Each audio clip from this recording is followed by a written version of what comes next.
Roberts. As a servant to the many different people who make up our one Queensland community, tonight I speak to an aspect of COVID I've not raised before. Information now in the public domain indicates the COVID response was not initiated through commercial interests, rather through an organisation called the Medical Countermeasures Consortium that Australia joined in 2012. According to their webpage on Australia's defence.gov.au website, the Medical Countermeasures Consortium is a four-nation partnership involving the Defence and Health Departments of Australia, Canada, the United Kingdom and the United States. Quote, "The consortium seeks to develop medical countermeasures to assist with chemical and biological threats affecting civilian and military populations and on emerging infectious diseases and pandemics. Medical countermeasures include drugs, vaccines and diagnostics." End of quote. Who knew we had a military-pharmaceutical apparatus linking the United States, Australia, Canada and the UK in place since the Gillard Labor government, an AUKUS for pandemics? The consortium maintains a compensation scheme for people injured as a result of taking a countermeasure.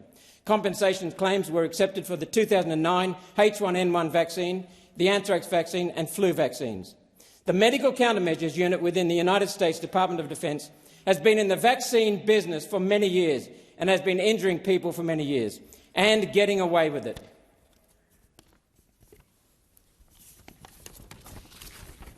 So it should come as no surprise that the Department of Defence signed the first contract between the United States government and Pfizer for the purchase of $11 billion worth of vaccines. The American Department of Defence. President Trump gave the order to the Department of Defence to commence vaccine development and even gave it a cool name, Operation Lightspeed. President Trump reacted, as we in this place reacted, on the best of intentions and the worst of data. Intelligence was used that our security apparatus knew or should have known was wrong. Videos from China of people dropping dead have proven to be fakes, produced with the assistance of Chinese intelligence, and they may not have acted alone. These videos should not have made it to the decision-making process in the West. How that happened, how so much fraudulent information was offered to elected members is a matter for a royal commission. The United States has already started multiple congressional hearings and fraud and court cases that will eventually yield the truth. Australia must play its part in this process. That's our part in this process, for we are truly all in this together to the very end. There are doors to be kicked down, and at this time it will not be the doors of everyday Australians guilty of no crime, who merely spoke the truth on social media. The United States' response to COVID brought the Medical Countermeasures Consortium into the process at a very, very early stage.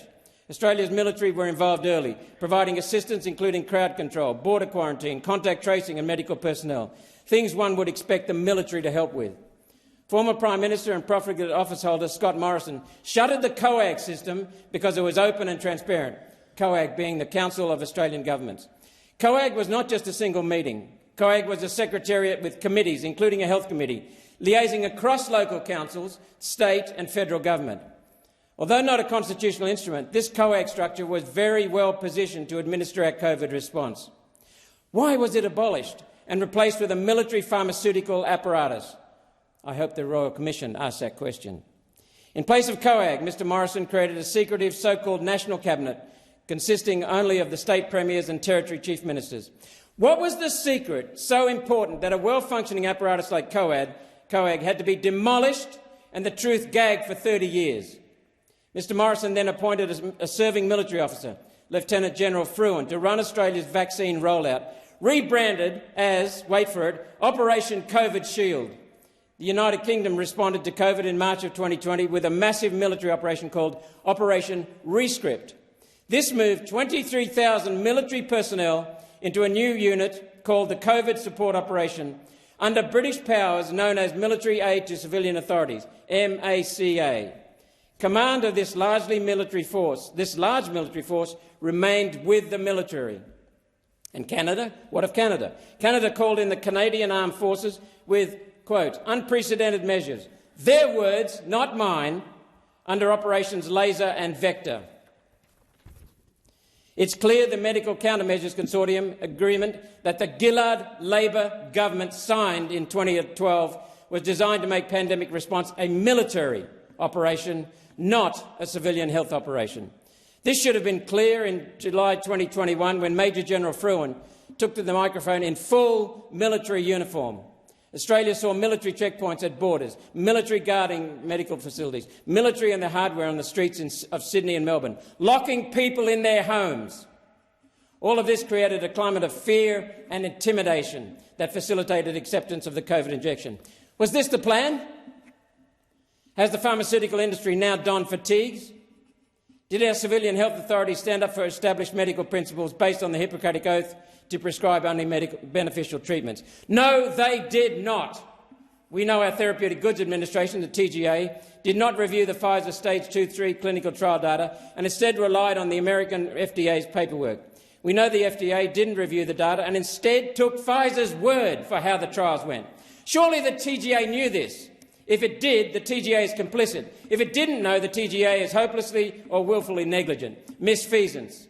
Pfizer committed systemic fraud during their clinical trials, with whistleblowers revealing only healthy adult participants were recruited for a Stage 2-3 clinical trial of a vaccine that was intended for the sick and elderly. Trial duration was grossly insufficient to capture medium and long-term side effects like myocarditis. To drown out the number of adverse events being recorded among real participants, fake participants were created who recorded zero side effects. Patients who suffered serious side effects were removed from the study and never existed in the paperwork. The COVID injection was not tested on pregnant women, and women who fell pregnant were removed from the study before childbirth. The COVID injection was then recommended for pregnant women. How could any human do this? This is inhuman, and it's monsters that did it. Why did Pfizer think they could get away with the most crooked clinical trial in history? Could an answer to this question be found in testimony of a Pfizer executive to US Congress who made a comment that Pfizer gave the US government the vaccine the government asked for and so claims Pfizer is not liable for the adverse events? The military appears to have been involved in the cover-up of COVID's origins. It's now clear that COVID was developed during gain-of-function research in China's Wuhan Institute for Virology, connected with the Chinese military. And who funded this research in China? The United States National Institutes for Health under Anthony Fauci. Canada and Australia were involved in this research. In 2020, the CSIRO put out a press release not only admitting their gain-of-function research, CSIRO defended it, and I've spoken on that previously. After a series of lab escapes involving pathogens at America's Centre for Disease Control and Prevention, the CDC headquarters in Georgia, President Obama in 2014 suspended gain-of-function research. Anthony Fauci ignored the president's order and moved the research offshore to Wuhan, China. Gain-of-function research is countermeasure research. It's the same process of finding and manipulating pathogens to produce a new virus, a Frankenstein virus. Once the virus is deadly enough, a vaccine is prepared, then the whole thing put on a shelf in case an enemy or nature deploys that virus. Once the virus appears in the population, vaccines can be deployed. At a price, of course, because after all, this is corporate United States racked with parasitic globalist predators. In the early stages of COVID development and escape, did our medical countermeasures apparatus act independently of government? This is a question for a Royal Commission. Did anyone in this country accept orders from the United States military to do or not do a thing that may have interfered with this military-pharmaceutical plan? Another question for a Royal Commission. Let me be clear. Australia has a long and enviable history of using our military to assist in civilian disasters to the benefit of all. If the need arises again, we should not hesitate to allow our military to help out again. The military, though, should not be used against law-abiding civilians or against healthy civilians for the purposes of forced injection to transfer wealth to Big Pharma. What we saw was forced injection of people after succumbing to the threat of deprivation of their family's livelihood and the ability to feed children. Fear, intimidation, blackmail, threats of loss of income and home are elements of force. Inhuman force. I have repeatedly said that COVID was severely mismanaged because it was never about health. It was about control of people and wealth transfer using deceit. Deceit that's inhuman, monstrously inhuman. We must know whether our TGA is, in waving through a vaccine countermeasure that would not have been approved under normal circumstances, bowed to higher powers. Was this a military-pharmaceutical operation or a civilian health operation? These are matters ordinarily dealt with in a Royal Commission. The Albanese Labor government broke its pre-election promise to have a Royal Commission. If it continues to break its promise, it will be complicit in hiding truth from the people. Truth that is slowly yet relentlessly and inevitably coming out. Call the bloody Royal Commission now!